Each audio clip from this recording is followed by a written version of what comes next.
A teacher stood in front of her class with an empty jar and some rocks in front of her. She started putting the rocks into the jar, and when they reached the top, she asked the students if the jar was full, and they said yes. The teacher then picked up a box of pebbles and poured them into the jar. She shook the jar and watched as the pebbles filled the open spaces, and then asked the students again if the jar was full. They laughed and said that it was. Finally, the teacher picked up a box of sand and poured that into the jar, and the sand filled the remaining spaces.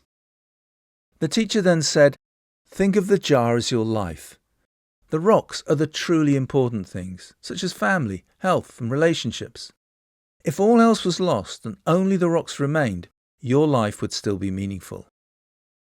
The pebbles are other things that matter, such as your career or things you do in your free time that mean a lot to you, but aren't as important as family and friends. And the sand represents the small stuff, material possessions, and things that don't really matter. But here's the important bit. If you put the sand in and then the pebbles, there isn't enough room for the rocks. You see, the small things can fit around the big ones, but the big ones can't fit around the small ones. And the same is true for your life. You can fit the small stuff around the important things, but you can't fit the big things, the ones that really matter, around the small stuff.